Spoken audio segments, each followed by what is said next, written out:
Hey, Miss Kelly.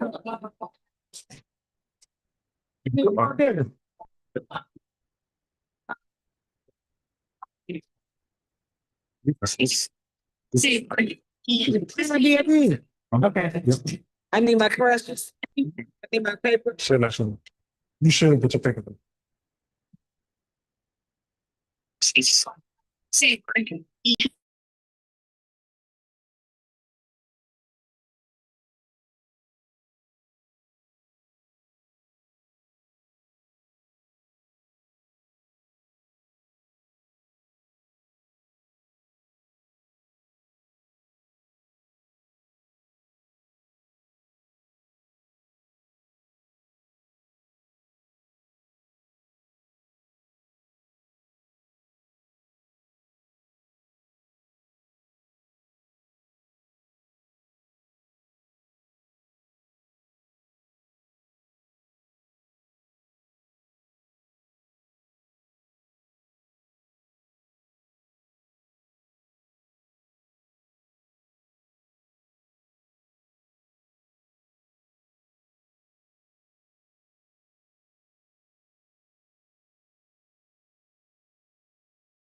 Something you can hear and be engaged. Yes. Yes,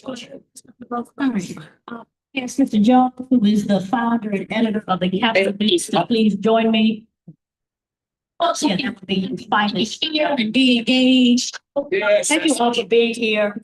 This is the first June, holds many opportunities of the Capital Beast. Please join me about the people who are trying to represent this here and be engaged. I am really so to be here. Sycamore knows here. I am part of the association, also known as the Soul and really excited to have each of you here to hear from these amazing people. I'd like to give an opportunity for our sponsors to give a shout out.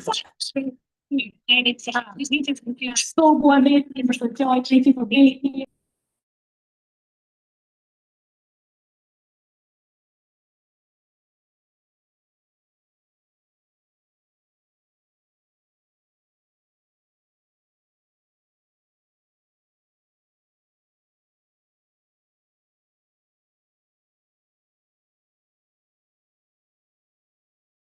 Or shout for the student member of the board.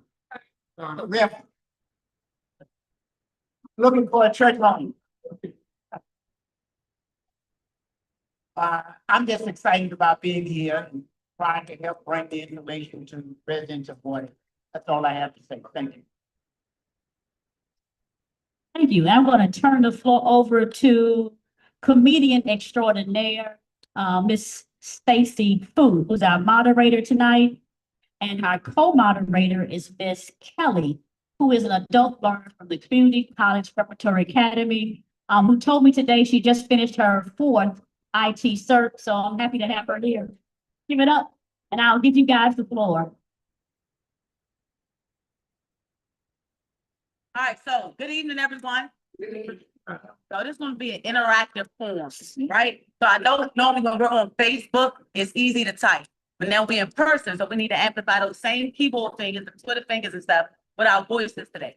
There's just going to be a chance for you guys to ask them questions, right? So don't be quiet today. They have to look up, and we need you to show up with your concerns. So we have some questions that we're going to ask them, right, to kind of loosen things up. When we open the floor to you guys, we want you to ask the questions that's important for our community. Got it? Right. First question. Board A has the highest property rate in the students. Okay, very good. You got it now. All of that. Loud, real loud. Step behind the sheet so you get the mic. Here we go. Introduce the mayor. All right, this question. The question, man. Board A has the highest property rate in the city. Over 30% according to the latest census data. What is your top legislative priority to increase economic mobility in Ward 8? And how short measurable in the first 2 years of? So we're gonna start down there. Mr. Mike Austin. We want to know how we ensure measurable outcomes within the first 2 years of office in Ward 8. Measurable outcomes, according to the latest census data, is that we have the highest poverty rate in the city in Ward 8.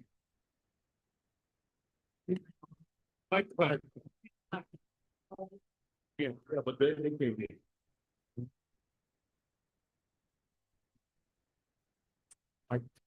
Yeah, evening.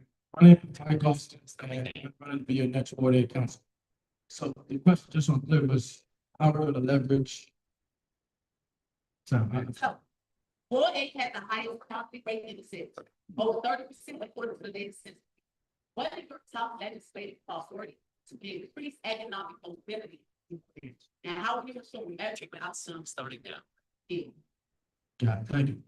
So to increase economic mobility and to address our poverty rate that we have in the district and Ward 8 specifically, I think we need to maximize opportunities when it comes to our new development needs that we have in the pipeline.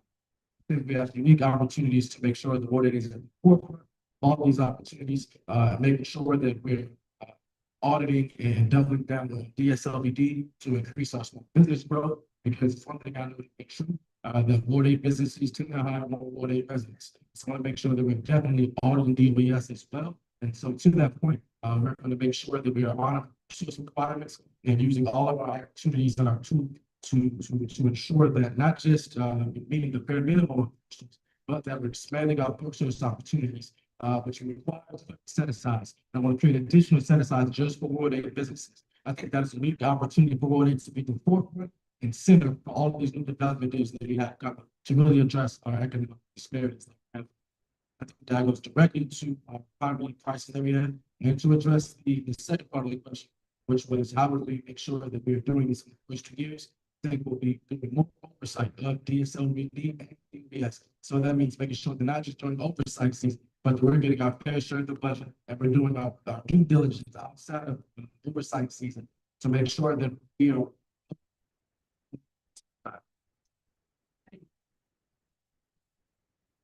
All right, that was Mike Austin for you, Ms. Bond.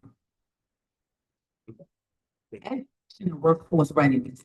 How will you ensure that adult learners and disconnected youth in Ward 8 have access to high quality workforce training that leads to sustainable wages?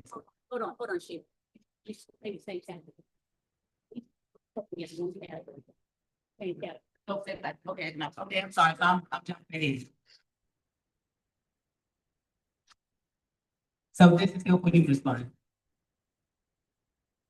I'm gonna come over here, so I'm gonna just keep it fair with us. All right, with unemployment consistently higher in Ward 8 than any other ward, recently estimated around 13%. What is your plan to attract job creating industries east of the river? And how do you hold employers accountable for local hiring and fair wages? Good evening, Ward 8.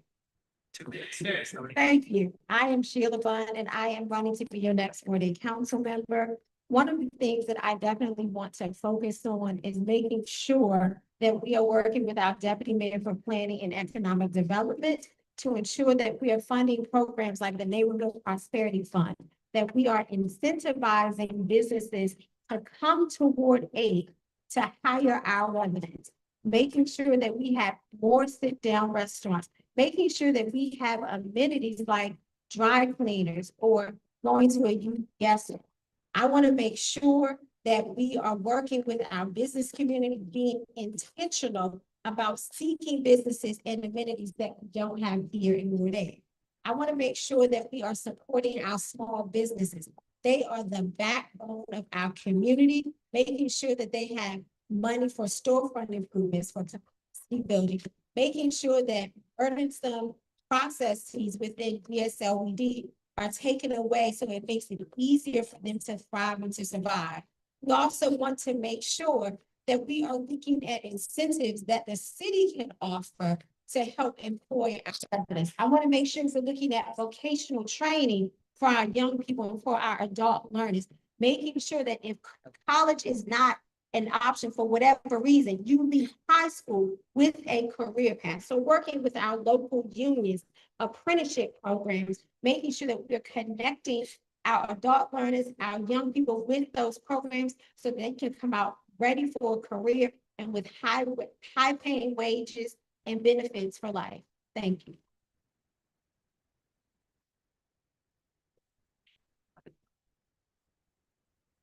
Okay, next question. Same question. Same question? No, they all get a different question. Oh, yes. Okay, we don't want the next answer to be better. Okay, here we go. Adult education and low literacy rates remain persistent challenge in 4-8. Where over 30% of adults lack a high school diploma. How would your legislation to support adult learners and ensure 4-8 residents are positioned to account? Can you repeat that one more time? Okay. How will your legislation? Okay.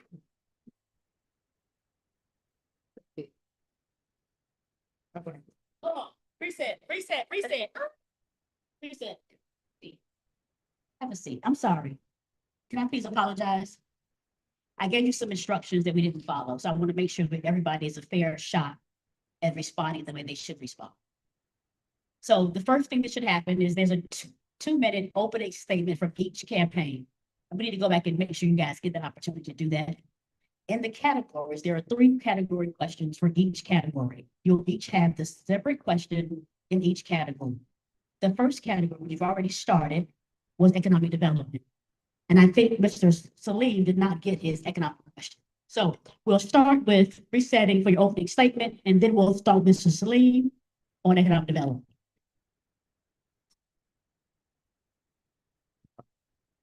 Good evening again. My name is Mike Austin, and I am running to be your next Ward 8 councilman. I am running because Ward 8 is in a state of peril, and I think it's time we have honest conversations. Many of you in this room I know, those that don't know, I'm an attorney. I've been a Ward 8 resident most of my life. I went to college in New Orleans. I'm a new father, and I've been an ANC commissioner in the past, and so does the ANC chair. I'm committed to doing this work, and I just recently left United Medical Center. We closed down, the only full service hospital that we had at the time. I'm extremely grateful that we have Cedar Hill. Sorry, I'm grateful that we have Cedar Hill, but I want to be very clear that I am focused on making sure that we solve our healthcare challenges. That's going to be a big focus of this campaign and a big focus of mine personally. I think it's imperative that we have not just a full service hospital, that we have care, that we have ophthalmologists and optometrists, that we have other specialty care in the ward. It's also want to focus on making sure that we're closing our gaps for our young people, to make sure that we are doing our very best to make sure that we have the services they need. Too many of our students are struggling, and we have not closed the achievement gap across the city. And so I'm sure we're going to talk a lot about that today, but my primary focus is making sure that we close our workforce gaps, making sure that we close our education gaps, and really doubling down to make sure that Ward 8 gets its fair share. This race is critical. It's probably the most critical race that we had in a very long time. And I say that because right now we're at an impasse. We're at an impasse with too many projects. We're at an impasse with making sure our students close that gap. We're at an impasse to make sure we keep our seniors in their homes. We need somebody downtown who can fight. I'm the only person in this race who has experience writing policy. The only person in this race who is squarely focused on that can deliver on day one. So this race is critical. I want to earn your vote. Once again, my name is Mike Austin, and I'm running for Ward 8 Council.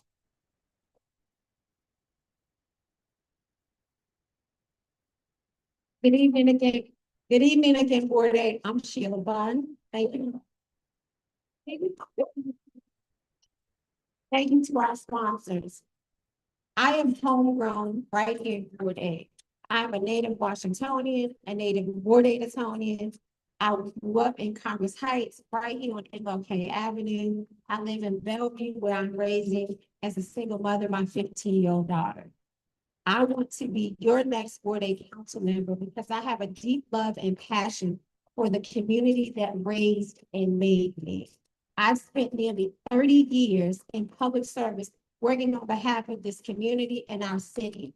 The first 16 years of my professional life, I was blessed to work with Congresswoman Eleanor Holmes Norton on issues like DC TAG, where our students go to college across this nation at in-state rates. I was blessed to work as Deputy Chief of Staff to former Mayor Vincent C. Gray, working on citywide initiatives like St. Elizabeth, bringing you things like Care First Arena, eventually Sycamore and Cedar Hill Regional Medical Center. I spent the last 8 years of my professional life at the DC Council, working on public policy development and legislation, like the Earth to Three initiative, making sure that our child care workers and our littlest scholars get the best education that they can from the start, and our educators living wages from the start, making sure that this hospital, that for the first time in 8 years, a woman can have a baby east of the river and not have to travel west of the park for baby or get gynecological services. So thank you for being here this evening, and I look forward to talking to you about how we're going to make sure that we have better food access, that we support our small businesses, that we improve our educational outcomes, that we have sustainable and affordable housing, and that we are safe in our communities, and that our seniors can age in place. Thank you so much.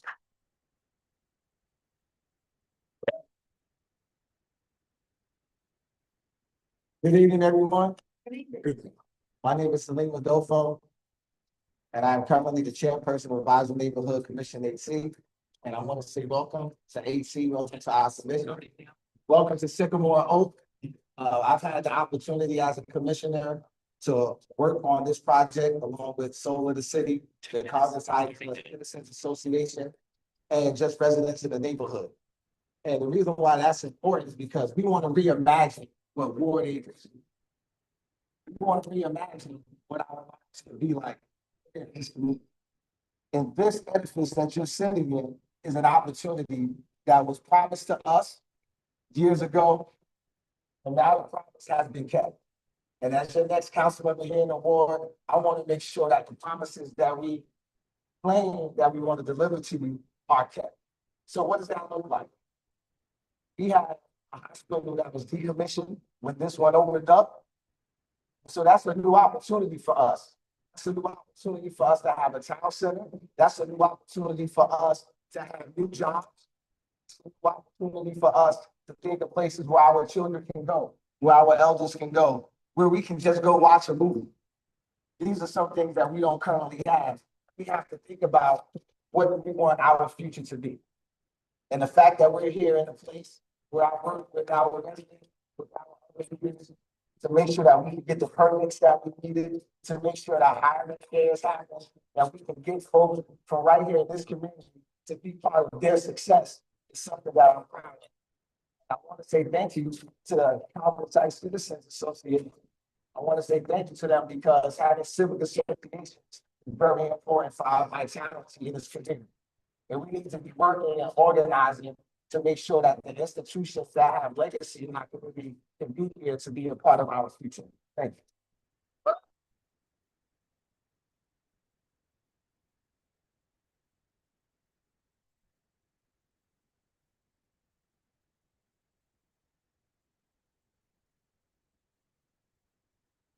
Yeah, next question, please. Yeah. This will be under education and workforce readiness. And the question is, how do you ensure that adult learners and disconnected youth and Ward 8 have adequate access to quality training that leads to sustain? Like, good question. Thank you. First, I want to thank for Master Barrett who just walked in, who's just celebrated her 80th birthday. So previously, I worked at the University of the District of Columbia Workforce Development Campus. And one of the first things that I did as a commissioner, and I remember this very vividly, it was June 2019. I wrote a letter to then and still is City Council Chairperson Phil Mendelson, because we wanted to make sure that we could have a workforce development campus right here in Congress Heights with UDC. And one of the things that I think is very important is that we continuously connect residents to this institution. So what I've done previously is I walked up and down the street, Martin Luther King Jr. Avenue, connected residents to the university so they could be part of the workforce development program, help them fill out the application and get engaged and get involved. I think that adult literacy is an issue that we have to continuously work on. And what does that look like? That looks like making sure that there's funds in the budget to work with the Academy of Hope, as an example.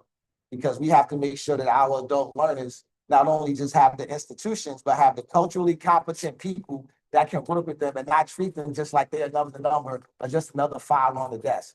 So to me, it's important to make sure that we put the funds in the budget and have the correct oversight over these agencies so that when people come to them, they know that they get somebody that cares. Because many of our people don't care what you know until they know that you care. Thank you. Okay. Mr. Austin. Education and workforce readiness.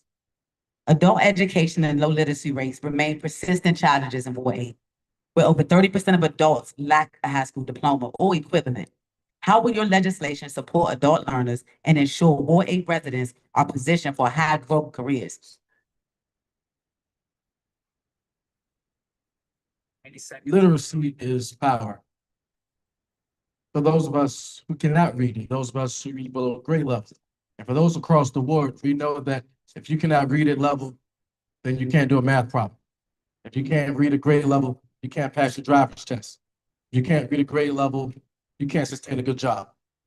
That's the challenge, because for too many of our Ward 8 residents, they are reading well below grade level, and it starts as early as 3, 4, and 5. So that would be a focus of mine to make sure that we're preparing our people to make sure that we're preparing for opportunities. First, by ensuring that we're closing the opportunity gaps with literacy. That's going to be a huge challenge, but something I'm ready to tackle. It's something I'm proud to have worked on while we're serving on the board for CC Prep, where our focus is ensuring literacy gaps and make sure we're connecting those folks to opportunities. In addition to serving, I've worked with Academy of Hope in the past, where I found that too many of our adult learners cannot spell the words District of Columbia. Those are challenges we have to address with legislation. So expanding our early childhood education options and making sure that we're setting aside workforce programs for our people to have those opportunities. So closing that gap and ensuring that those folks who cannot read at literacy levels are preparing them for the right opportunities. Thank you, Mr. Austin. Ms. Bond, youth disconnection rates, those not in school or working, are among the highest in Ward 8. What investments or legislation will you champion to ensure high schoolers and opportunity youth are on the pathways to post-secondary success? Thank you for that question. First and foremost, if you aren't aware, OSSI is right now considering some new graduation requirements.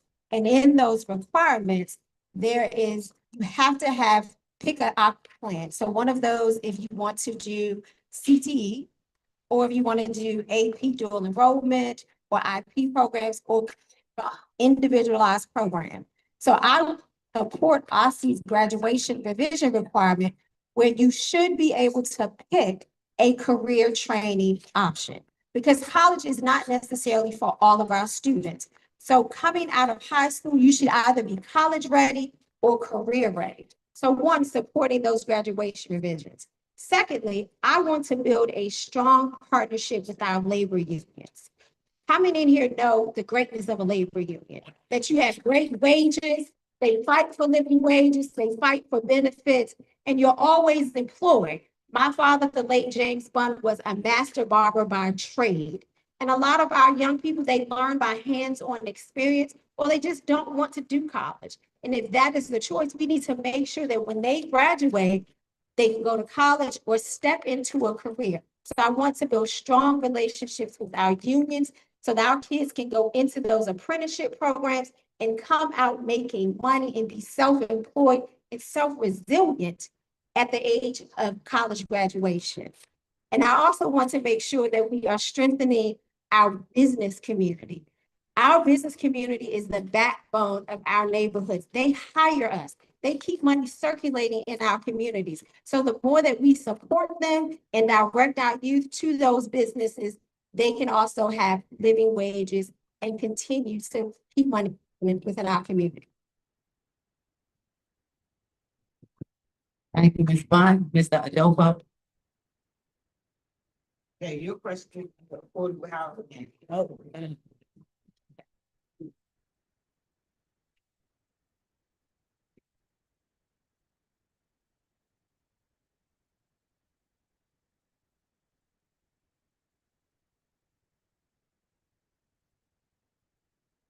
all right, so Mr. Adolfo.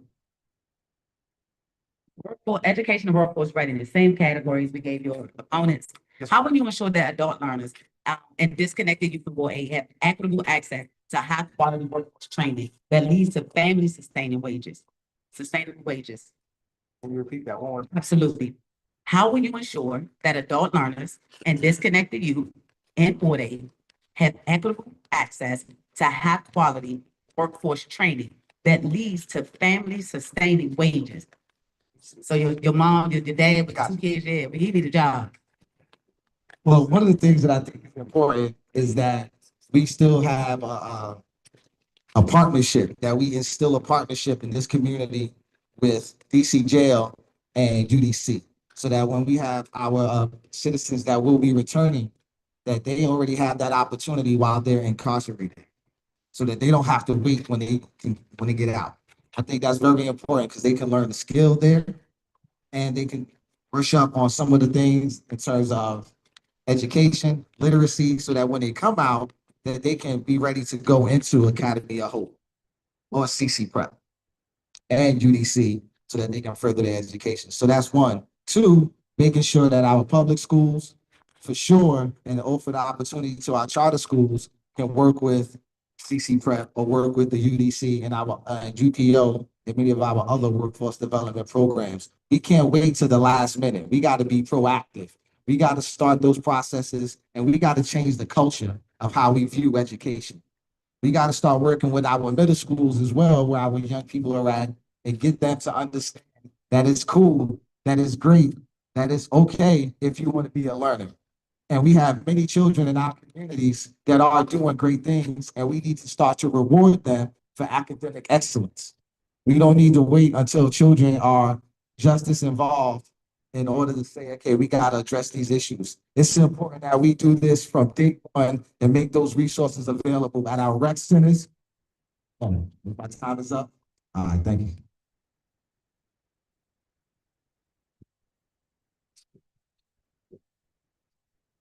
Okay, Mr. Olson, questions to you. With more than half of renters and board aid are cost burden and housing insecurities remain a top concern, what specific policies will you propose to increase affordable housing to prevent displacement of long-term residents?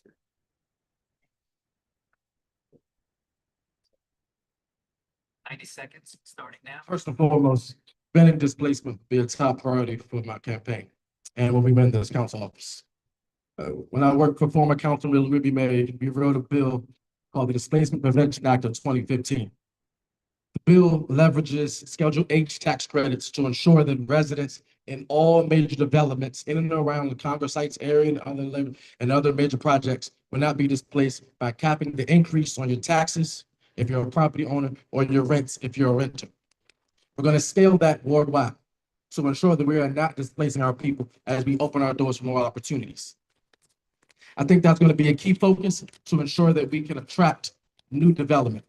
And I say that because when we say development, people tend to get scared and tend to say, oh no, it's a bad thing. It's a great thing. Because when we attract new development, we can create new affordable housing. When we bring new development, we can bring new affordable housing because we can create new opportunities for affordable housing to grow. So in addition to creating new opportunities, we'll ensure that we are putting set aside enough affordable units in every major development so that we are not just having a bottleneck of projects, we're creating new opportunities for our folks to have affordable housing units while making sure we're putting the displacement prevention bill in place to keep our residents from being displaced. Thank you, thank you, thank you. Housing stability. Ward 8, Ms. Bunt, has a high concentration of public housing, much of it aging and under-maintained. What role will you play in modernizing public housing without triggering mass displacement or privatization? Thank you for that question. First and foremost, I think we need to work with our DC Housing Authority as well as DHCD to make sure, one, that we are rehabbing the public housing that is already on the books. It is a shame that a lot of our neighbors are living in mold infested, dilapidated housing. So first we need to start there, going in, partnering with some private investors to see how we can make sure that we are cleaning up and rehabbing the housing that is on stock. We also want to make sure, I'm sorry, can you read the second part of the question? Absolutely. So what specific policies will you propose to increase affordable housing and prevent displacement and long-term residents? Awesome. And privatization. Awesome. So I think another way to make sure that housing remains affordable, we need to increase our market rate housing stock. The more market rate housing that we have built, the less housing costs will go down. We also need to make sure that we are continuing to fund the Housing Production Trust Fund. That is the fund where we rehab and build affordable housing. We want to make sure that every year, to the extent possible, that we are funding that in upwards of $100 million to make sure that we are continuing to create affordable housing. Also, the city has an opportunity with the full rewrite of the comprehensive plan that is coming up that you should be hearing about and getting involved in, to look at our zoning laws to see how and where we can build more affordable housing, particularly around our transit metro substations. Thank you, Ms. Bonnie. Mr. Adolfo, what policies will you champion to preserve the existing affordable housing and prevent displacement as new development rise in Ward 8? All right, so as new developments rise in Ward 8, we want to make sure that we can develop as many mixed income units. Can I get the? Absolutely. What I'm saying is that we want to make sure that we can create as many mixed unit developments as possible. That way we can have folks who are in the various income levels have access to quality housing.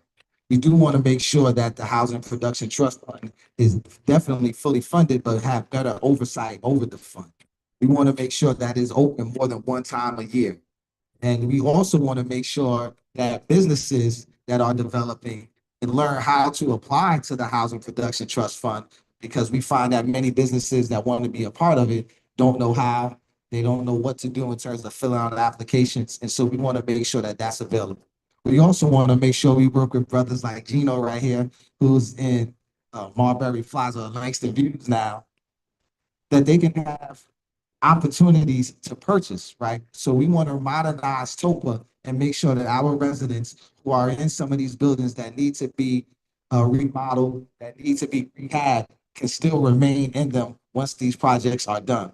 And finally, we want to make sure that we can fully fund and get folks into the HVAC program.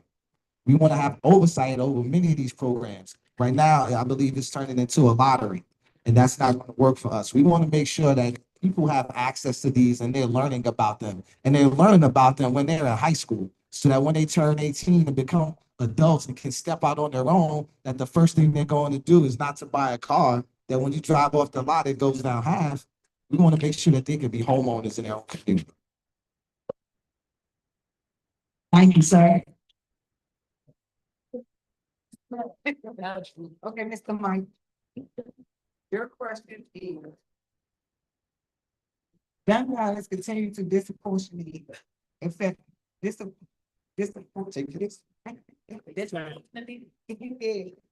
sorry, affect Ward 8. Nearly 40% of all homicides in DC occur here. What evidence-based violence prevention model will you fund or lessen? And how do you partner with community groups to scale?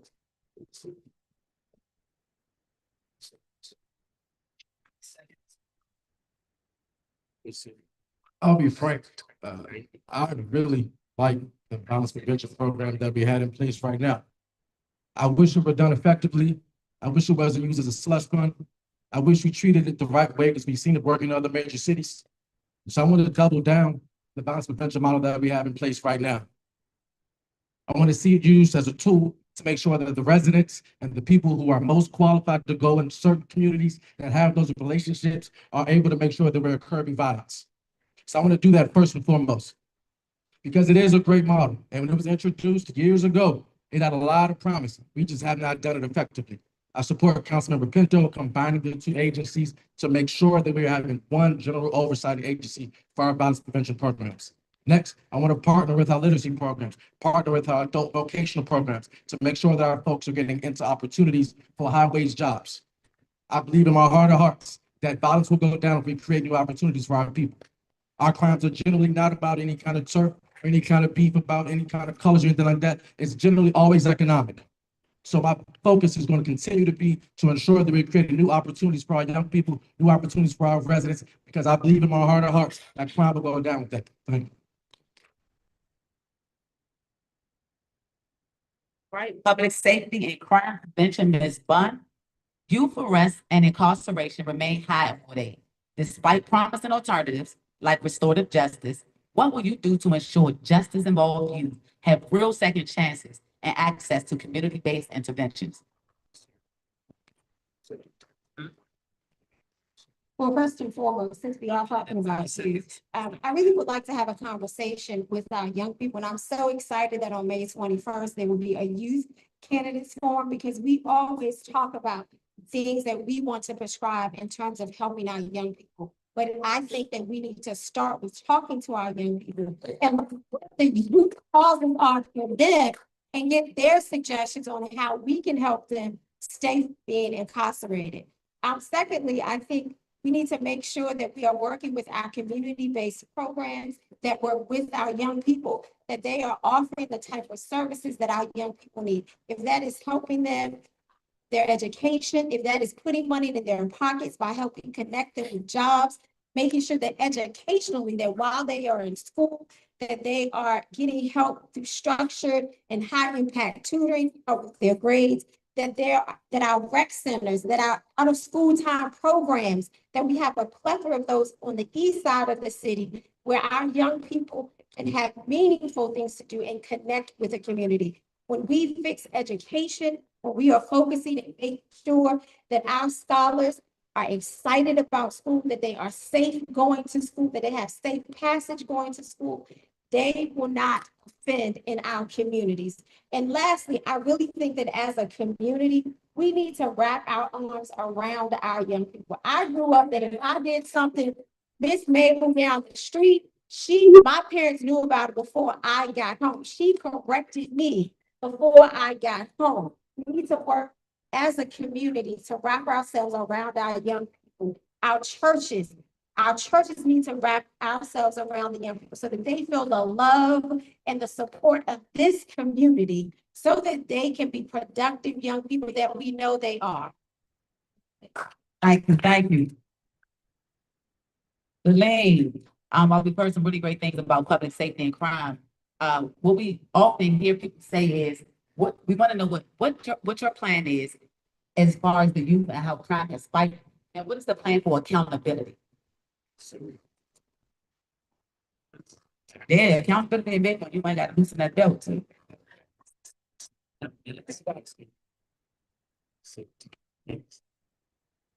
want to take my jacket. This is an issue that is important to me. And I think it's important that we get into the trenches with our young people, just to be honest. I'm not going to tell you something that I plan to do only, but I'll tell you something that I've done. I've taken children from Wingate down to Norfolk State University, down to Hampton University, to give them the exposure that they need to different environments, to higher education. I work with some of the folks right here in this community.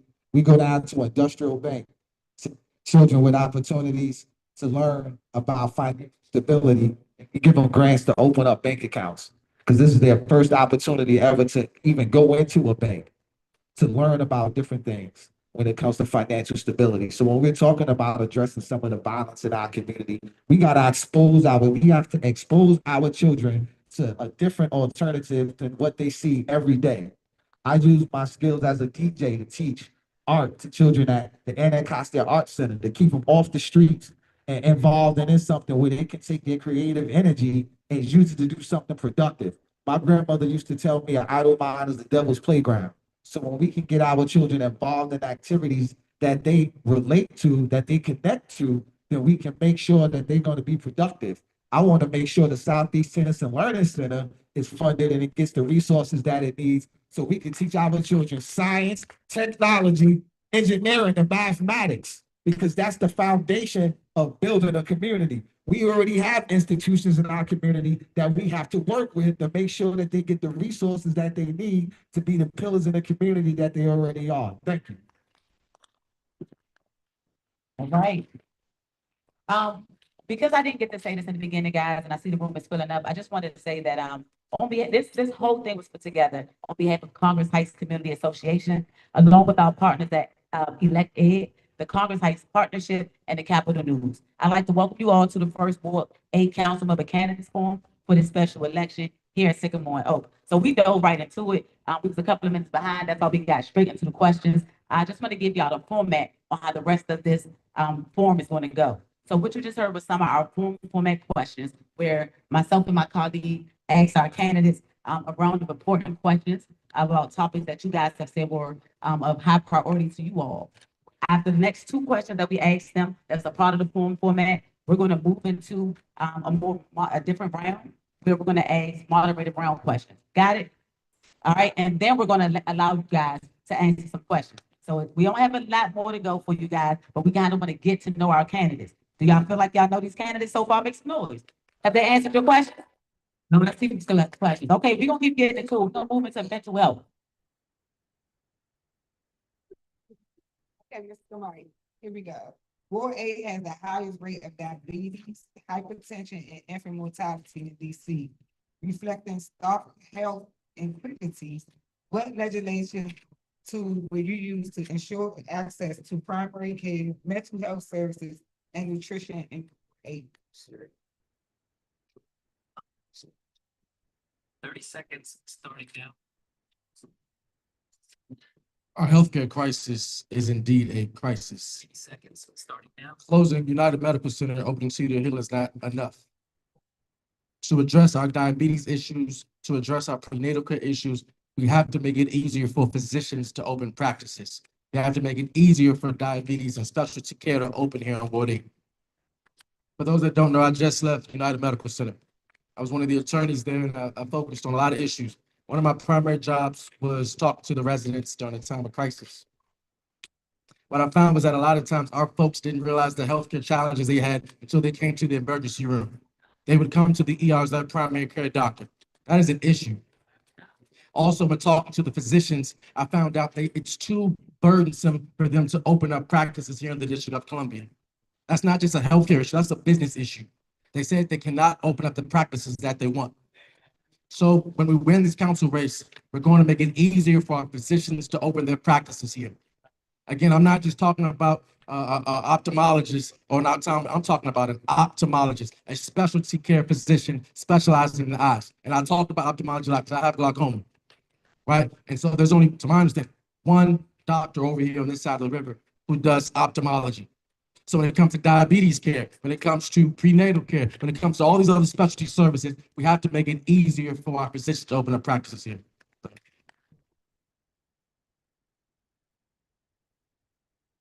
Okay, Mr. Bun, you're up next. With mental health crises, substance use are rising concerns post-pandemic. How will your policies increase access to trauma-informed care and culturally relevant mental health services in the world? Thank you for that. First and foremost, I believe that we need to hire and train community health workers from right here in Ward 8.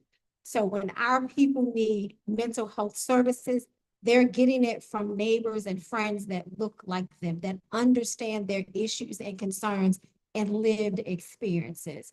Making sure that in all of our schools, that there are trauma care informed and mental health and social workers in our schools, so that when our students are in crisis or just need a trusted to talk to, that person is there at school. Because our students spend most of their days in school, making sure that when there are situations within our community, that it's not just law enforcement showing up, but there are also mental health providers on the ground de-escalating situations so that we don't lose life in our streets. Making sure that we are supporting and funding school-based mental health services in every budget that we produce. And lastly, just making sure that we continue to provide spaces for our young people to talk about their mental health, whether it is a community-based organization that's right here in Ward 8, or whether it is in school, making sure that our schools have all of the wraparound services that our students need. Because schools don't just educate. Sometimes they're the mother, the father, the sister, that community support that our children need. Thank you.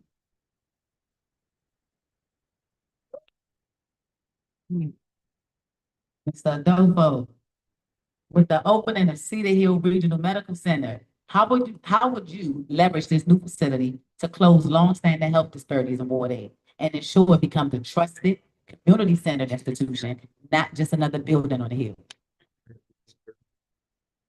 So one of the things I want to say is that it's important that we do have community-based health learning opportunity, right? So I've been a member of the Association of Black Social Workers and Association of Black Psychologists. I think it's very important that this hospital have those relationships with those organizations so that we can have culturally competent institutions and organizations that are vested in our culture and our heritage, so that we can make sure that who that come to them and get somebody that cares about them and that knows the intricacies and complexities of what it means back in America when they're given healthcare. I think it's important that we open these doors up to other community organizations and individuals that do have small medical practices so that they can form those relationships with folks. One of the things that I know is very, very, very important for us, as people who are spiritual people, is to form a relationship with our clergy. We need to make sure that our churches are connected to the mental health resources that they need too, so that we can have Jesus and we can get a healthcare professional, a mental health care professional to work with some of our folks. We don't have to between the two. The two can work together. It's something else that I think is very, very important. It's something that I know that I've been a part of and done, is that we have a lot of organizations that want to work with young Black men in this community, whether it's 100 Fathers, whether it's Father Factor, or whether it's just some brothers that just get together and have a men's meeting. They need to be connected to this facility so that they can get the space that they need to have those conversations and be consistent in having them. Far too often, we cut up a lot of these groups and they have to fall off because we can't find space. Thank you. Mr. Austin, Ward 8, we're moving into infrastructure and community investment. Ward 8 has historically seen underinvestment in parks, recreation centers, and public infrastructure. What capital investments will you prioritize, and how will you ensure Ward 8 receives its fair share of the district's budget? 90 seconds. I've knocked on a lot of doors since launching this campaign. And one word that comes up a lot is equity. Ward 8 has not had an equitable share of the budget in a very long time. We have underfunded schools. We have parks that have not reached their potential. We have not maximized our green space. We've not done enough to ensure that we are at the forefront and ensuring that our people are able to enjoy the ward to its capacity. So when we win this election, we're going to focus on capital projects like our rec centers. We're going to focus on capital projects like ensuring that we're doing infrastructure around the ward. Infrastructure that would create jobs, infrastructure that maximizes our green space, and infrastructure that really gives our people a leg up. So when we talk about equity, I'm squarely focused on ensuring that we have our equitable share of the budget and ensuring the board is at the forefront. Thank you.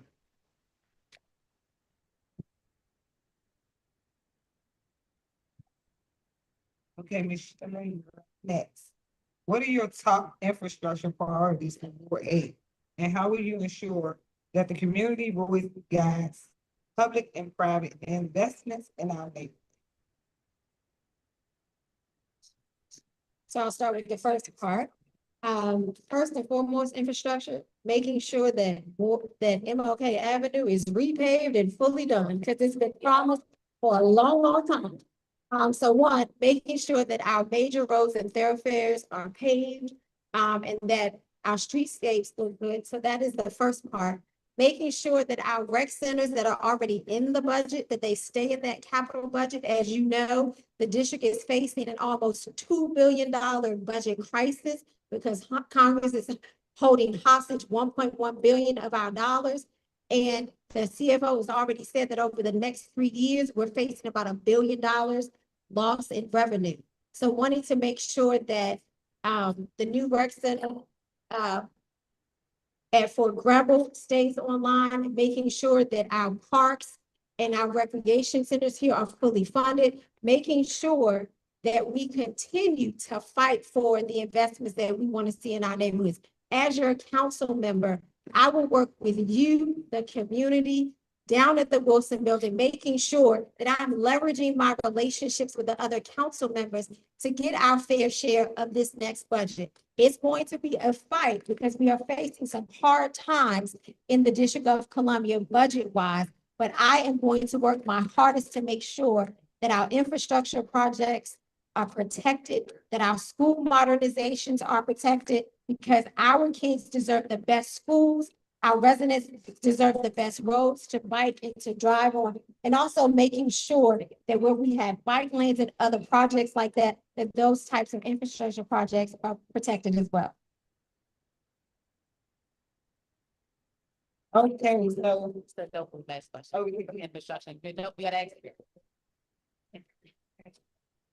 Infrastructure. here we go. Development is happening, but often without resident benefit. How will you use your legislative power to ensure equitable development and prioritize Black ownership, small business support, and community control? How will you use your legislative power to ensure equitable development that prioritize Black ownership, small business support, and community control? You said it one more time, let me see. I got you. All right, that's why they put me up there. I got the big mouth. Development is happening, but often without resident benefit. How will you use your legislative power to ensure equitable development that prioritizes Black ownership, small Black business support, and community control? One of the things you have to do as a leader is have foresight. So we know that these things are going to happen in our community. We know that UMC is going to be demolished. We don't need to wait till the request for proposal comes out. Right now, we need to be working with CC Prep, with UDC, with our other workforce development agencies to make sure that we develop the people right now so that they can have those skills, so that they can become apprentice and journeyman and master whatever trade that they're in. So that when those opportunities come, we already have the workforce that's ready to step in from day one. Two, we need to work Department of Small and Local Business. We need to work with the Deputy Mayor for Planning and Economic Development right now, to show folks how do you write a business plan? How do you build capital? We need to work with our young people right now to help them make sure that their credit scores don't become 400 and 500, so they got to spend the rest of their life trying to get back on track so that they can put together the capital that they need right now to be a part of those programs. We got to have that kind of foresight. We see a lot of these empty spots all around our community. We got to change the culture of our conversations in our neighborhoods. We have organizations like UPO, Martha's Table. We can go to some of those places and be part of some of their entrepreneurship programs so that we can make sure that our folks are ready. And I want to work with and continue to work with our community in having continuous conversations, Ms. Yvonne, about the budget and educating them about the budget with our civic associations and our commissioners so that we can prepare our future. Thank you, sir. So we're gonna move on to the lightning round. In this portion of the forum, I'm gonna ask the three candidates a question, but you can only answer with yes, no, or a one-word response. Yes or no only? Oh, I'm sorry, no one word. Yes or no? We got it, Celine? Yes or no? All right. Brother, this is my guy. Yes or no? No yes, no yes, and no. All right, so we're gonna start with you, Celine. Do you support participatory budgeting in Ward 8? Yes. Yes. Hey, that's yes all across the board. Would you vote to expand rent control in the district? No. Yes. The question is expanding rent control, yes or no? Yes. Do you support increased funding for adult education? Yes. Yes. Yes. Should returning citizens have more access to city contracts? Heck, yes. Yes. Yes. Should the city declare a public health emergency over gun violence? It already has. Yes. Yes. Yes. Yes. Do you believe every neighborhood in Ward 8 has equitable access to health care? No. No. No. Do you support increasing MPD presence in high crime corridors? Yes. Yes. Yes. All right, we getting a lot of yeses. Would you champion commercial rent stabilization for small businesses? Yes. Yes. Yes. Do you support safe injection sites as a public health strategy? Yes. Yes. No. Would you vote to pause all new luxury development projects in Ward 8 until the district funds a comprehensive home ownership strategy for Ward 8 residents? Pause on luxury so that a comprehensive ownership strategy for Ward 8 residents can be put in place. All right, this was a loaded question. Would you vote to pause all new luxury development projects in Ward 8 until the district funds a comprehensive home ownership strategy for Ward 8 residents? So no more $3,000, 400 square foot luxury units coming here until home ownership is stabilized. Yes or no? Yes. No. No. What's the biggest challenge facing Ward 8? One word only, one word only. I'm gonna give y'all a couple of seconds to think about this. What's the biggest challenge facing Ward 8? Are you ready? Just give me a little finger up. No pressure. Here we go. Violence. Crime. Opportunity. Violence, crime, opportunity. What's one word your opponents would use to describe you? All right. Hard worker. Experience. Lawyer. You got lawyer, experienced, hard worker. You said lawyer. Oh, lawyer. They loyal to their clients. What's one word your supporters would use to describe you? Your supporters. Dedicated. Hard worker. Ready. Ready. Hard worker, dedicated. I'm gonna start down here. What's your leadership style in one word? Assertive. Servant. Assertive, you say servant and Collective. collective. One word to describe your first priority in office. One word to describe what your first priority is in office. All right, Mr. Austin? Displacement prevention. Displacement prevention. That's a serious compound word. Ending food apartheid. Ending food apartheid. Safety. Safety. All right. One DC leader you admire, last name only. A DC leader that you admire, last name only. Ray. Gray, Gray. Gray, rhyming words. Roll up. Rolla. Gray, Rolla. All right. Favorite place to gather in Ward 8. What is your favorite place to gather in Ward 8? Georgina's, AKA Players Lounge.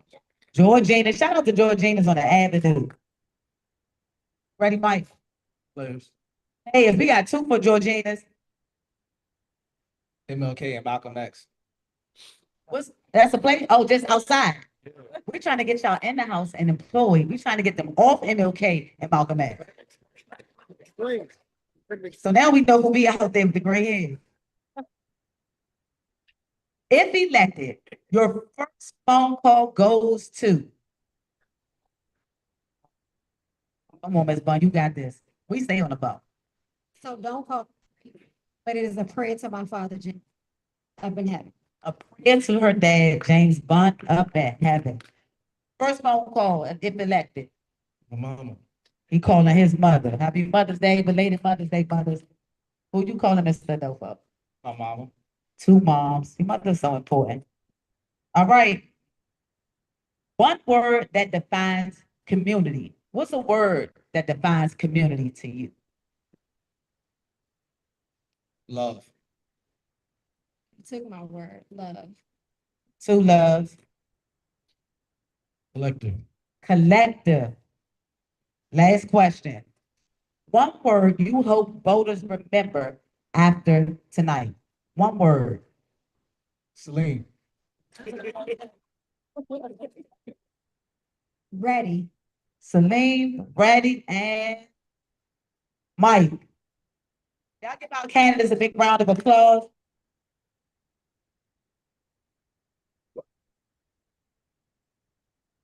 You want to first? So, You want to first? so we're going to turn to the community at this time. I hope you guys have jot down your questions, some of the things you wanted to ask them based off the questions that they answered tonight. I think all three of you guys did an amazing job, and we thank you so much for making yourselves available to us tonight. And I hope, once elected, we can still greet you this way. So we're gonna, one second. Okay, so going around the room are some cards for your questions. And while you take a minute to get your questions together, we have some questions from the chat. You don't know this is being live streamed, so I'll get out of the way. First question from the community online is from iPhone. He says, this is a question for each candidate. One of the sponsors of this forum is the Civic Association, but there are 8 neighborhoods without civic associations, and some of them are dysfunctional. If elected, what will your council office do to make sure there are functioning associations in all neighborhoods? And we'll start on this end.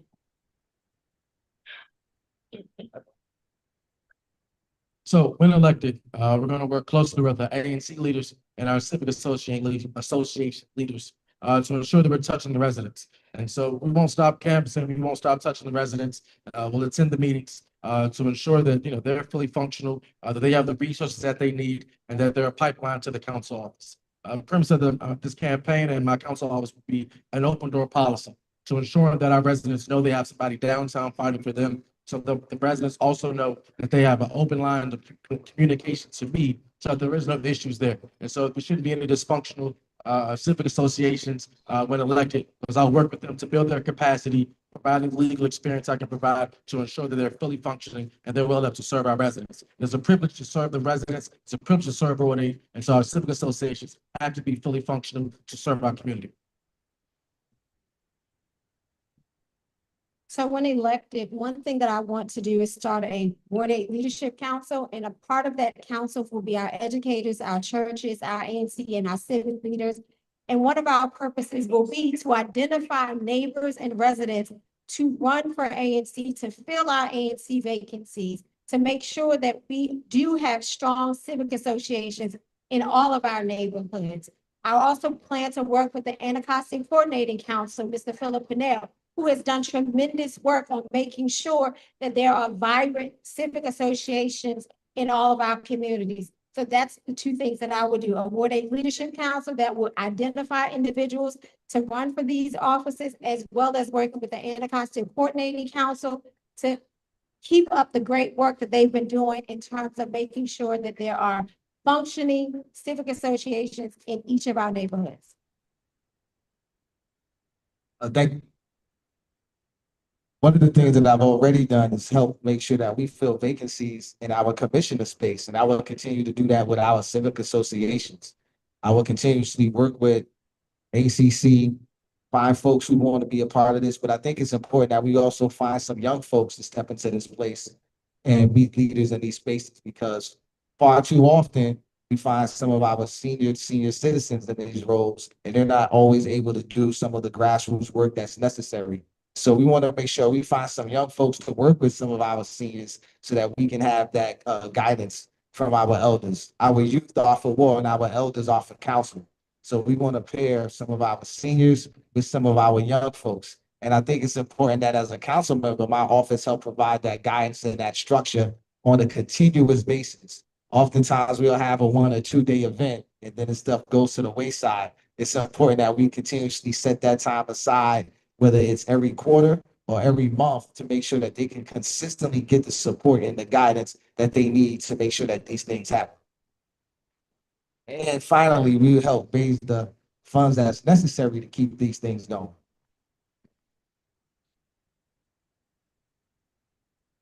Next question from our internet fans. There are some water neighborhoods that are absolutely filthy. If elected, what will you do about it? Well, currently, what I do about it right now is I spend a lot of my Saturdays, Sunday mornings walking through the community, finding these locations so we can make sure that we clean it up, right? Because I feel, no, I believe I live that a cleaner community is a healthier community and it's a safer community. And some of you all in here have some way, shape, or form participated in that process. So I want to continue to use the power of the office to bring our communities together, to bring our different organizations together, to tap into Soul of the City and say on Earth Day, we're going to have a big cookout in the park and clean up. I don't know who in the world put a toilet bowl on Martin Luther King, or who put a shopping cart in the creek in Oxenford, or right behind the Southeast Learning Center.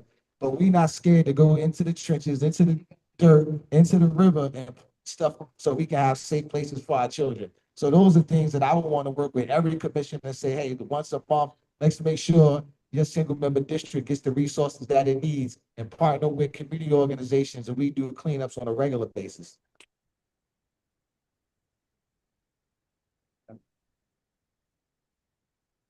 As a council member, I would definitely have regular community cleanups as I do as a regular constituent. I'm here in the board. I think that is very important for the council member to lead by example, working with our AMCs, with our civic associations to do community cleanups, but also from an oversight perspective, making sure that DPW is doing what it is supposed to do in terms of cleaning up our neighborhoods. Oftentimes I ride around and see strips in neighborhoods that have not been cleaned. So making those calls to 311, holding the DPW director accountable for getting the cleanups done on a regular basis in our community. And not just at performance and budget oversight time, but having a regular communication relationship with the DPW director so that when issues arise, when neighborhoods call and say, this needs to be cleaned up, I can pick up the phone and call that director and say, these areas need to be of service in our community.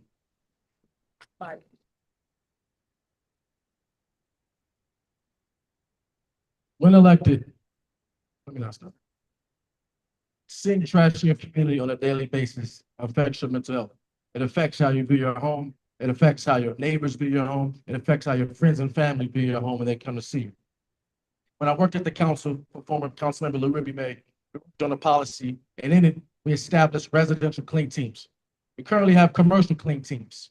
We need to establish residential clean teams. This will first clean and beautify our community, so people feel better about where they live. So it looks better when they come home from school, but also we create jobs because we're going to hire Ward 8 residents locally. So establishing residential clean teams will be one of my first priorities, something we've already written. It just hasn't passed, but we will put that into policy as soon as we're elected. Thank you.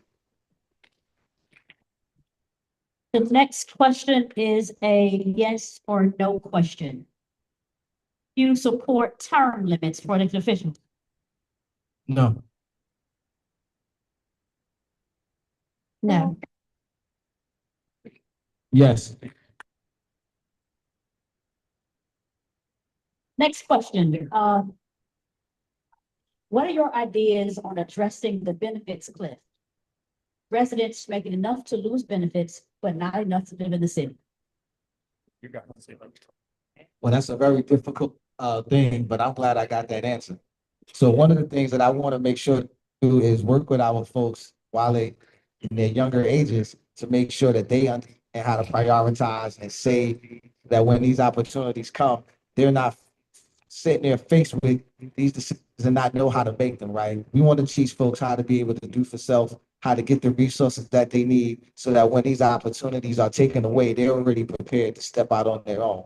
And I think that once we get into this position as a legislator, you got to start to look at what kind of resources do we legislate for our residents when they take on some of these jobs and opportunities that we create, and make sure that when we do put together these benefits packages, that they can be there, and when separation time comes, that they can separate with a good severance package. Can you repeat the question, please? Sure. I just want to make sure I answer. Right. With the benefits cliff, what do you do for residents who earn enough to get all the benefits but can't afford the living? Awesome. So I think one way that we can help our residents who earn just too much to stay on benefits is, one, making sure that we are subsidizing or incentivizing programs where that they can still work, but also maintain their benefits. Also, with our young people coming out of high school, going back to changing our graduation requirements, one of those changes includes financial literacy. So making sure that coming out of our high school, our young people understand how to balance a checkbook, how to save money. Also making sure that we are, again, working with our labor unions. Those are living wage, high-paying jobs that we can get our residents into through apprenticeship programs, and making sure that they come out of high school, or even if they're out of high school or an adult learner, can go into a job where they can continually make money and stay right here in the District of Columbia.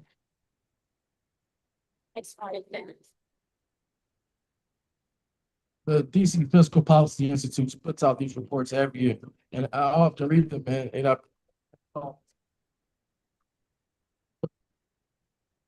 when are we going to solve this benefits cliff challenge?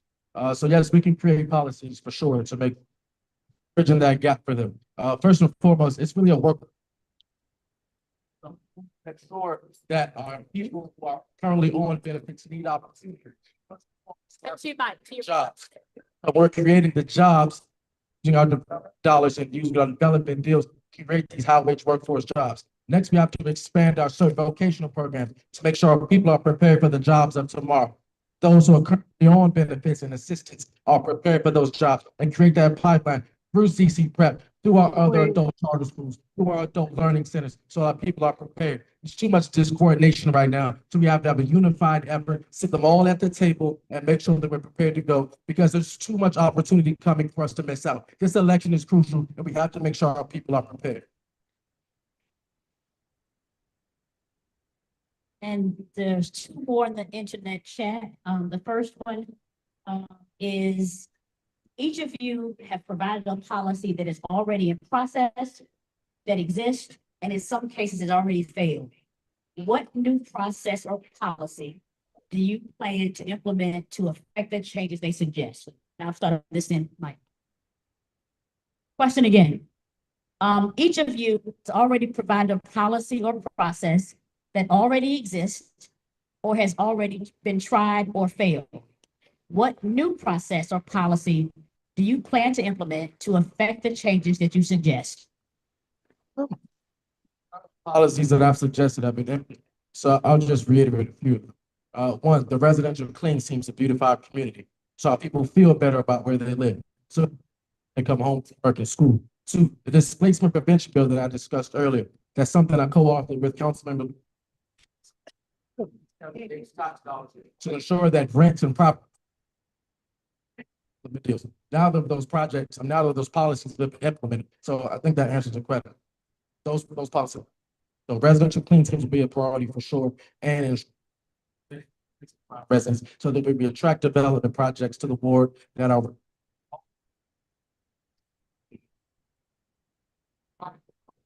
The sound keep going in and out. Gotta hold it up and directly into it. Yeah. So I would say, working with our labor unions has not worked out well here in Ward 8. We do not have a strong relationship with our labor unions, and I want to make sure that we are building on that so that we are getting our residents into the pipeline of having living wage paying jobs, jobs with high benefits, skills that are for a lifetime. Also making sure that we are looking at housing around total reforms that allow our residents to stay in place in their homes. Making sure that with the full rewrite of the comprehensive plan, looking at zoning laws that can create more affordable housing for our residents right here in Ward 8 and across the city. So those are some of the new things that I'm working on as the next Ward 8 council member. One of the things that I think is very important when we look at some of the experiences that our young people have in terms of the trauma that they experience is when we look at our educators. Our educators experience some of the same trauma that our young people have. So something that I think is important is making sure that our educators can get mental health leave in addition to the leave that they already have.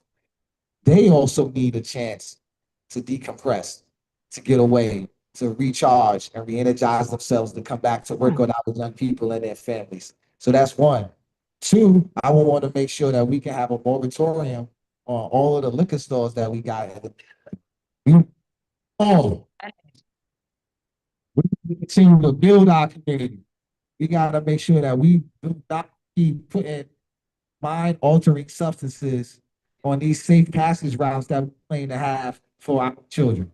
So we don't need no more of those. So those would be two of the things that I would definitely champion. Last question from the chat. Who are the external entities or stakeholders, not government related, do you plan to engage elected? Who are the people or entities, non-governmental, that you will engage if elected? I'm starting with the lady in the middle. Starting now. First and foremost, I plan to engage with you, my Ward 8 neighbors, my Ward 8 constituents, because this campaign is not about me. It is about you and the future of our community. I will engage with our young people because they are our now and our future. I want to make sure that their voice is heard in any policies that I propose as the next council member. I want to make sure that I am engaging with our seniors, making sure that we are developing policies that keep them in their homes, aging in place, making sure that we're looking out for the seniors between 65 and 75 who don't have property tax protection here in Ward 8, making sure that we are connecting with other organizations outside of this community, other organizations like Martha's Table, Far Southeast Family Strengthening Collaborative, two organizations that invest in our families and our youth, two organizations that do programming to keep us safe, to provide resources to our families. So again, I want to start with you. I can't do this without you. This is not about me. This is about you, Ward 8, and I want your voice to be heard in whatever I do as your next council member. Thank you. So most definitely, I want to work with the community. I want to continue the work that we've been doing. Since October, I've been working with commissioners, residents, civic associations, nonprofits, so that we can have conversations around the budget, and we will keep having those conversations and keep putting those policies together that we want to see in our community. I want to continue to work with, like I said, brothers like Gino to make sure that we can make sure we are collectively not only with the folks at Marbury Plaza, but the folks in Wingate, all of the folks who are going through some of these rough housing conditions that we experience, for us to collaborate and come together. I want to make sure I can work with folks like Monica Ray, Finance Jones, who are proven leaders in this community that have transformed the lives of so many people. I want to work with Charles Turner in the AARP organization right here in Anacostia, Bellevue, and Congress Heights. so that we know that the voices of our seniors are at the table. I want the Howard right here so that we can continue to have those conversations when developments happen that impact the house where he lives, where his grandchildren play. We got to get down to the roots and to the weeds and to the grass and see what's happening in the day-to-day lives. And that's where I want to continue to be. All right, now we'll hear questions. Oh, you didn't answer my, I'm sorry, come on. He said, what's the question one more time? Which entity or people is elected, Non-governmental. non-governmental? When elected, first and foremost, I want to focus on the residents. And so I want to make sure that we're continuing to campus, we're continuing to touch residents at their doors. I think that's a tried and true method to counter issues. These kind of forums are great, right? But they don't happen very often. And if they do, they're too far and few between, and they're not as distilled. So I want to touch residents at their doors to make sure that we're hearing their concerns first and foremost. And that's non-governmental, because our job is to first work for you. Second of all, I want to work with the churches. I want to make sure that most of the churches in our ward are opening their doors more, so that the church is not just closed 6 days a week. I want to make sure that it's opening our doors to our homeless, making sure that we're doing more to increase their capacity and their nonprofit sector arm. Two, I want to make sure that we're building the capacity for other nonprofits in the ward. We have a lot of resources in the ward. They are not connected. So I want to sit all of these community-based organizations down in addition to our churches, so that we serving our seniors, we can be serving our young people to ensure they have safe passage, ensure that they have a safe place to go after school, to ensure that we're feeding them, because there are too many issues and our people do not have enough resources that they're aware of. They're here. We just have to make sure that we're connecting the dots and making government work for them.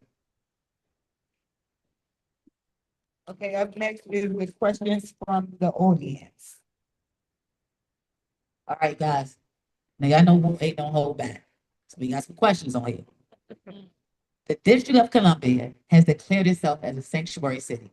Given that Trump has ushered in a new era of white supremacy and racism, will you introduce legislation to declare that the city is anti-racist? Is that a yes or no question? You can ask that free. Okay. So I think that we must continue to organize and fight for self-determination, self-respect, and self-defense of our community. We see organizations such as 3DC. We see organizations that don't have no name. We got brothers right here like Quasi, who want to make sure that the people that live in this neighborhood are protected.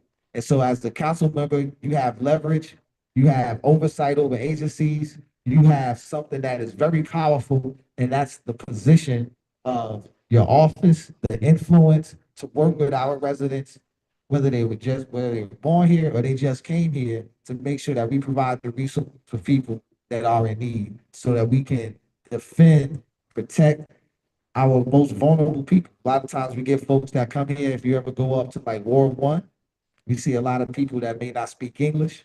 We have a lot of residents in here that need to be supported. And we have the capacity to do that. And so as a council member, that is something that I hold near and dear to my heart, to make sure that we organize for folks who can't fight for themselves. Okay, Ms. Bond, this question is specifically for you. They want to know, can you tell me what are your accomplishments in Ward 8, even though you've only worked for Ward 7?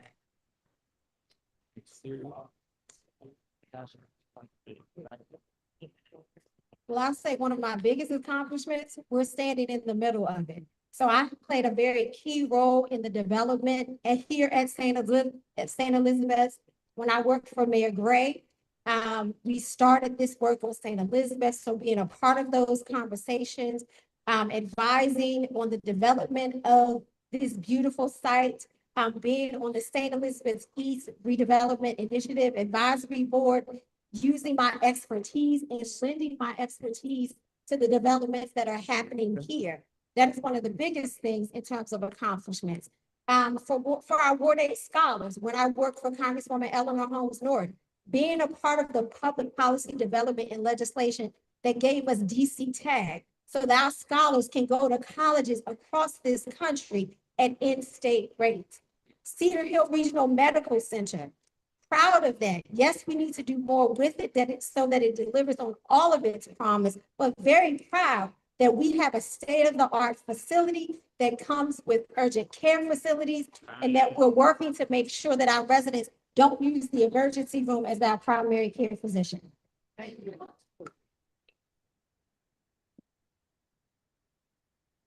All right, this is, somebody wrote a question and they have multiple choice for you guys. We have a commission on poverty that is not functioning. To make the commission on poverty effective, will you, one, ensure that the commission receives $1 million in this budget for fiscal year 26? Two, that the funds be designated exclusive for the commission as a separate line item. Three, that no funds can be, I think this word might be Arabic, expanded on until all 11 seats for, the people in the positions have been filled. So I know this is a loaded one. Okay, read it again. We have a commission on poverty that is not functioning. The current commission they have to address poverty, one of our constituents believe it's not functioning. They want to know, will you do these three things? One, ensure that the commission receives at least $1 billion in the budget for fiscal year 26, that the funds be designated exclusively for the commission as a separate line item. And three, that no funds can be expanded until all 11 seats are filled in that commission.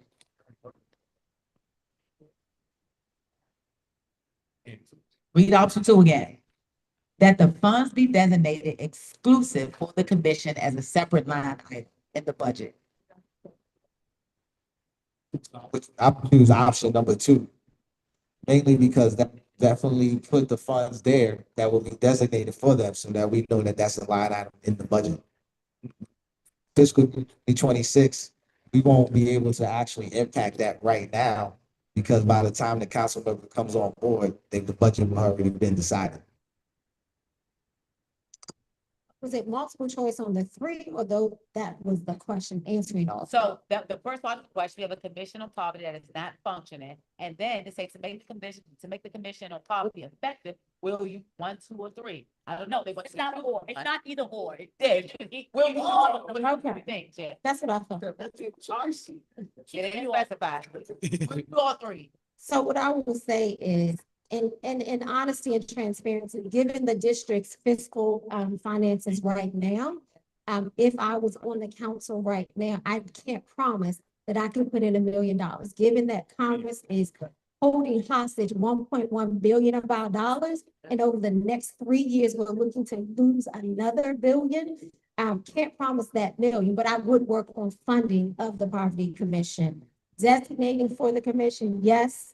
No funding expansion until the 11 seats are filled, yes. I agree. And I think first and foremost, federal issues that are taking money from us federally, I think that needs to be a priority. But I do. You gotta hold it up, Mike. Yeah, there you go. Yeah. Okay, sorry. I've been doing the wrong thing, man. I ain't know. To me, I couldn't get it right. But yeah, so I will make sure that we are trying to fund the commission on poverty. It would be a priority for mine. As white council member, it would be a challenge, federal interference. But I would want to fund that and make sure that it's fully staffed up to the full seats. But I want to work with them to study the effects and the cause of poverty.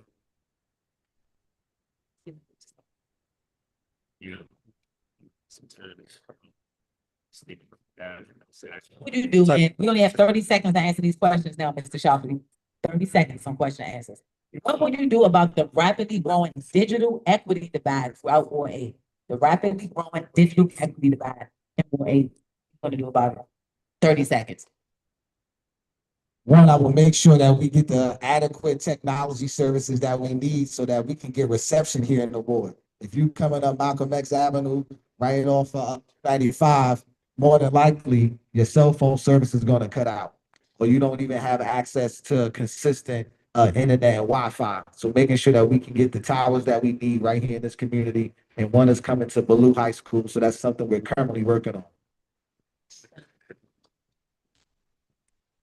First and foremost, wanting to make sure that all of our schools here in Ward 8 have school provided laptops for our students. Secondly, being intentional about going after philanthropic support so that we can get digital devices for our residents here in our community, those who are some of our adult learners, so that they can have that equipment at their homes. Our residents have to be prepared. Our residents have to be prepared. Our residents have to be. Okay.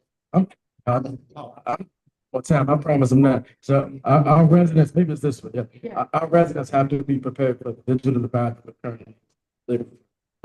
Currently, a lot of our students do have access to laptops and technology tablets, but not all of them. So we have to close that gap first and foremost for our next generation.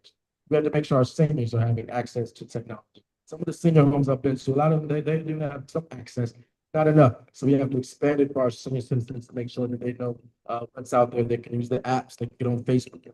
And finally, I want to make sure that for those who are lowest income and our most vulnerable families may not be able to afford, that we're making sure that they have that access. Thank you. All right, guys, y'all gave a lot of great questions out here in the audience, but we're only going to be able to do 2 more questions because we have a hard stop at 8 o'clock. And we want them to give their closing remarks.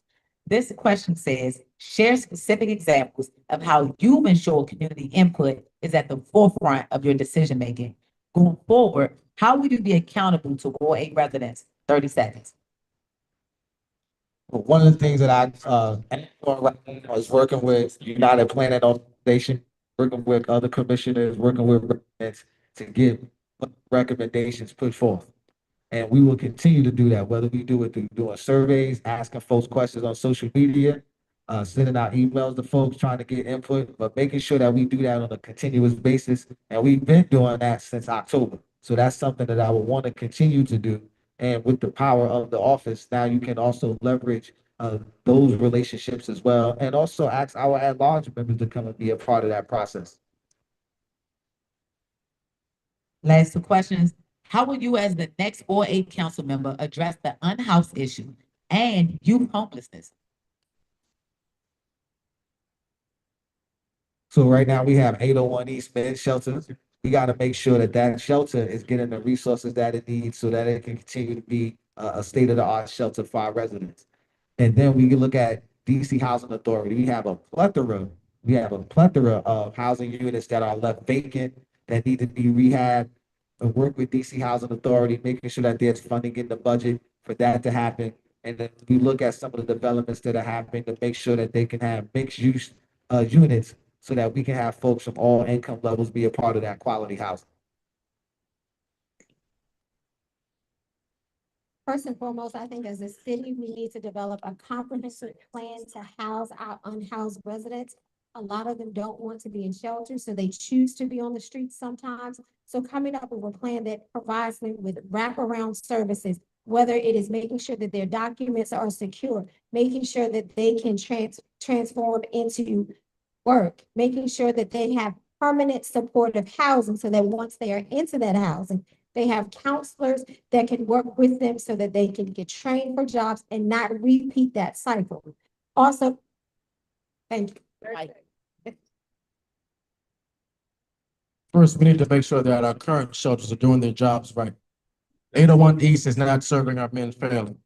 They're not giving and getting fair treatment. Too many men living with bed bugs, they have to deal with theft, fights, and too many issues. I spend a lot of time talking to the men there. We're not serving them well. Catholic Charities needs to step it up. So I would say first, greater accountability and greater auditing for our current unhoused service providers.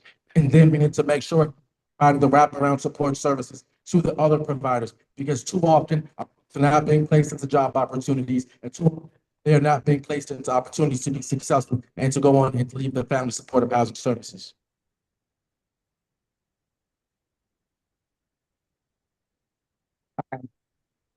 So that you guys can get your full 2-minute remark going, we're going to move past the questions. There were a lot of great questions, and so we'll send those guys. We'll post them, and you got comment on them later. It was about 8 more questions. But we're going to give you guys a chance to do your final remarks, your closing remarks to those who came out to hear from you and to meet their candidates. I first want to ask you guys to give all 3 of them a round of applause for being here tonight. We had amazing responses from them. And thank you to Destination Congress Heights, CHCTDC, Congress Heights Civic Association, and to all the other community partners that came out, Capital News that made this thing possible. So who would like to begin with their closing remarks? And we have to limit it to 2 minutes. 2 minutes. Ladies first. Let's go, Ms. Bond. Thank you, Ward A, for coming out tonight. Again, I am Sheila Bond, and I'm standing before you asking for your support and your vote on July 15th to be your next Ward A council member. I was born and raised right here in Congress Heights.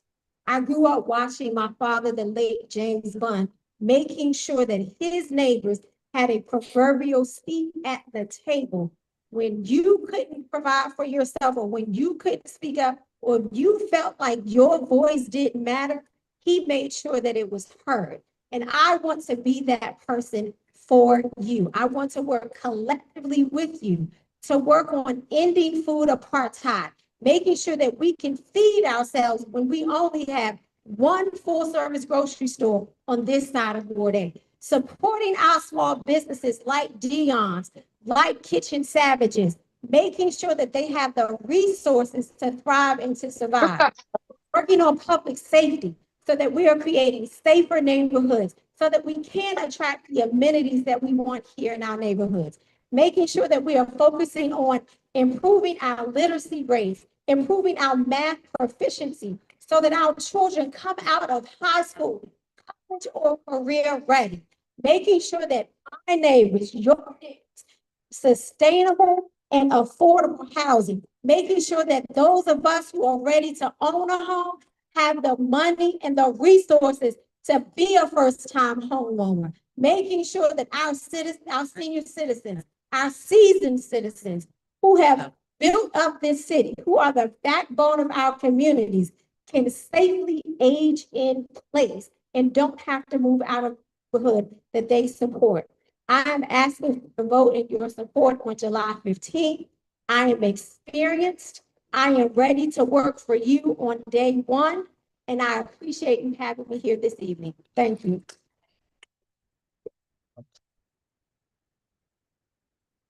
Good evening, everybody. I want to say thank you to all our organizers for putting this together. I want to say thank you to everybody for coming out. My name is Salim Adolfo, and I believe that I'll be ready to earn your July 15th. One of the reasons that I know I'll be ready is because we've been doing the work. We've already been in the trenches, and it's time for us to reimagine what this board can look like. We've had residents reach out and say they want to get access to business opportunities. And so brothers like Mr. Elias came to the ANC meeting and he said, I want to have a coffee shop here in Ward 8. And that promise was kept to him. We delivered on that promise to be able to make sure he could get access to be part of Sycamore and Oak. And here we are 2 years later, delivered on that promise. I don't want to just sit there and tell you what I plan to do. I can tell you what I'm currently doing. Right now, we take some of the young folks in this community and we go to Joint Base Anacostia Bowl. And we talk to them about mental health. We talk to them about having opportunities to do more than just be an athlete or be a rapper. We talk about conflict resolution. We talk about having opportunities to travel the world. I'm a veteran. I work with some of our young folks to help them fill out applications to study for the ASVAB so that they can go and see the world and be things that they never even dreamed about being. We got to reimagine a community where our young people can see themselves having a family, being able to walk down the street. I want our elders to be able to go to the corner store and just pay their bills. Miss Betty Bowman said to me that she wants to be able to go on MLK Avenue and not have to walk through a crowd of people sitting there smoking. I know that she deserves that in her senior years. But also those brothers that stay on the corner need an opportunity too. They need to know that they have a place in this world and they can be more than just some guys that's just standing there. And the work that we've been doing and continue to do will afford our brothers that opportunity to grow, to be men. And we have to start to think about that. And with the work that we're doing and the work that we can collaborate to do, we can reimagine what Ward 8 can be like. Thank you.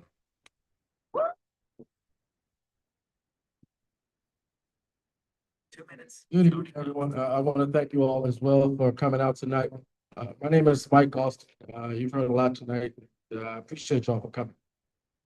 So I thought about a closing argument, what I was gonna say, but I really just want to be transparent. I'm not here to make you feel good. Most of what I said today was factual. I'm not here to sell you a pipe dream. We've had that for too long. Board needs to peel the Band-Aid off and get serious about the issues that are affecting our people. We need to get serious about the state of our education system. We need to get serious that we are not giving our students a fair chance to become adults. We need to be serious that our seniors are being priced out of the same ward that they grew up in, the same ward that they purchased their homes in, the same ward they raised their families in. These issues require someone who understands the issue. It requires somebody to fight. Ward 3 won't give us anything. Ward 2 won't give us anything. This is not a feel-good moment. This election is very serious for the ward and the future of Ward 8. The person who wins this seat will have to fight with Kenya McDuff. We'll have to fight with Brooke Pinto. We'll have to fight with Matt Furman. Their youth are lackluster from Ward 8. That ends now. We need to prepare for tomorrow. We need to make sure we're giving our students a fair chance. We need to make sure we're giving our residents real opportunities, jobs, education, street repair, green space. We have too many issues. I'm an attorney. I'm ready to fight. I've worked at the council. I've written policy. This is not a game for me. This is personal. Let's get it right on July 15th. Vote Mike Austin for Ward 8 Council. Thank you. Okay, so I'm told that I had these two amazing moderators. So thank you, ladies. Stephanie Foon, Miss Kelly, CC Cram, extraordinary student. Give it up for them. And in exchange for their time tonight, they each have a special question. So I'll let Miss Kelly go first. Okay, thank you. Okay, so my question is, I had questions about the summer youth program.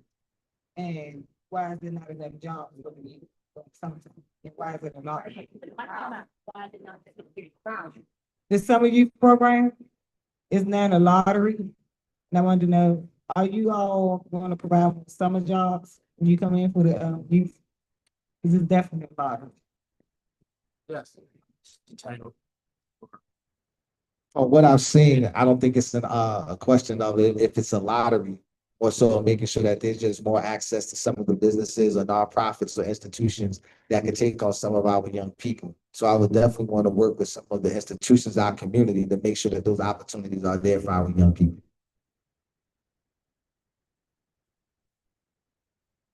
So in transparency, the reason that we can't have jobs for Austin is a funding issue. I think the program works really, really hard to provide as many jobs as can be funded. And I think another part of that is making sure that we have businesses that are giving our young people real opportunity and real experiences.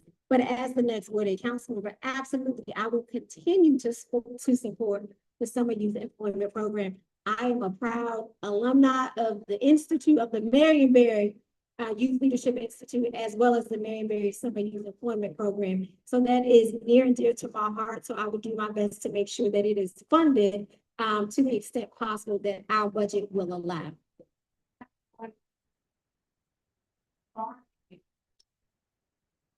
Yes. All right, my question is this. I'm a Ward 8 resident. I teach in Ward 8. I live in Ward 8. I raise my kids here. And listening to a lot of the questions tonight, both from the audience and that were pre-written for us to moderate this forum, I believe people think that Ward 8 deserves a council member for criminals, but that's not all that lives here. And so I keep hearing about funding for at-risk youth, and it's like the only way to get ahead in Ward 8 is if you get in trouble. You got to get locked up so that you could get some services. But what about the parents who are doing everything right with their children? Their children are making the grades and they're unsafe to go to school and they can't get funded to go to college. There's all the money being dumped into at-risk this and at-risk that.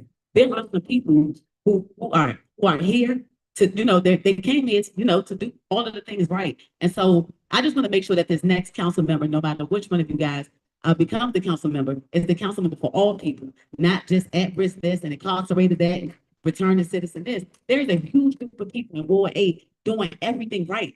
We can't get help because we're making too much for benefits, and we can't get help from our council member because we don't have a criminal record. And so I just want to make sure that which one of you guys, if you get elected, what do you want to do for those of us who don't fit into all of these categories? Yeah. That's a good question. So I think many of the responses that I gave to the questions already incorporates that ordinance that you're talking about. Every child is, I do believe that every child is at risk, and I'm gonna tell you why. You could be at risk of being improperly educated. You could be at risk of not getting the services that you need, and that's not predicated upon your financial status. So I want to make sure that all of our children are getting the resources that they need. Now, in terms of that demographic that you're saying, the folks that are trying to do the best that they can, that don't go to jail, that aren't returning citizens, in Ward 8, I think it's very important, and I want everybody to listen to this. I think that it's very important that we understand that we have a responsibility to each other. And no matter what, sometimes our heart just leans towards those folks. But it's important that we see that all of the resources that we have here is open to everybody. And we got to do our part in that. When I go to the Southeast Tennessee Learning Center, that place is open for everybody. And we got to make folks feel welcome. And we got to make sure that folks know, no matter where you're at on the spectrum, that these programs are here for you.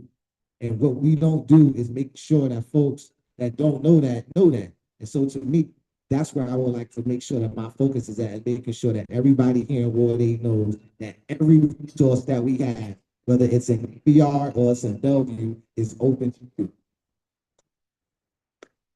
Stephanie, thank you for that question. I just want to say, I hear you. As a single mother raising a 15-year-old child that is doing well in school, never been in trouble, absolutely feel you on that. As council member, I will continue to do the things that I've done, supporting our nonprofit organizations right here in Ward 8, like Mark's Table, Far Southeast Strengthening Collaborative, Southeast Tennessee Learning Center, that do amazing work with our kids. The Wilmo Lockridge Community Foundation. I hope to raise thousands of dollars to send our scholars to college, thousands of dollars to make sure that Martha's Table can take our kids through their global passport program to on international trips and to other places outside of Ward 8. So I make a commitment to continue to do those things, to spotlight and to highlight and to celebrate our amazing parents, our amazing scholars, and just working to ensure that we all have the support that we need. Because as a single mother, I'm doing okay, but I still need support. And there's a lot of parents out here that still need encouragement and support. So I will continue to invest in my community in that way. I agree with you. Right now, our middle income families don't feel supported. And that's unfortunate. It's unfortunate when you have to go to Oxon Hill, you go to the Target, you have to go to Oxon Hill, to go to the Safeway, you have to leave your community to enjoy some of the in the same way that we should. And so Sycamore Nook is fantastic. We have a long way to go. We have a long way to go. We have a lot of space we need to leverage to make sure that our folks who are middle income, who live here, who pay taxes here, that they have the same access to fund, that they can go and get a cup of coffee, they can go and enjoy their space in their community even more. Because too often we have to go across the bridge to do something. We have to go to Oxon Hill, we go outside the area to enjoy our water. So we have to make sure that we're attracting the investment residents who have the funds to stay here, who have the funds to spend here, that they can spend that dollar here. So if that means creating more Ward 8 businesses so that they have a place to spend that dollar, then let's do that. Right now, we have to make sure our residents who want to stay here and who want to shop here have a place to do it. Thank you. Thank you all. Thank you, each of you, for coming to share with us tonight. I'm hopeful that this conversation has enlightened some of you about the issues that we're facing, help you decide who you're going to cast your ballot for, but more importantly, to be involved in the process.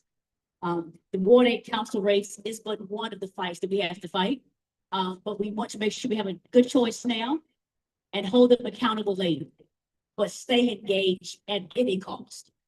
So thank you guys, just for I got a couple of announcements I need to make. Our youth board state board representative is sponsoring a youth-led Ward 8 council candidate forum. It's carousel style. It's going to be held Wednesday, May 21st from 5 p.m. to 7 at Thurgood Marshall Academy. For more information, see Khalid in the back. Raise your hand, Khalid. Thank you for your service. Khalid, not Khalid. The second, sorry, his name is Khalil. Right. He said, And the help that I didn't need on the front row. So once you make sure that you support our young people, the fact that they're showing up and making space for us, make sure we support them back. So thank you, Khalid, for that. I have bought ice cream for everybody, so don't leave for your ice cream. Be sure to see Brooklyn Talk Cafe for amazing ice cream if you haven't already. And then the last announcement is, the Congress Heights Community Association meets the second Mondays. This is a Congress Heights Community Association event. We meet every Monday, every second Monday, 6:30 p.m. It's a virtual meeting, but the June meeting is going to be one that's really special because we are electing officers. We want people who want to show up for Congress Heights consistently. So I'm happy to announce that. If you'd like to pay your dues for membership, you can do that tonight. You can cash in Congress Heights, CONGRESSHEIGHTS. Congress Heights. The annual fees are $25 for an individual membership and $75 for a business membership. Thank you guys for being patient, for your great questions, and thank you for each of the candidates for an amazing job. But thank you. Have a good night.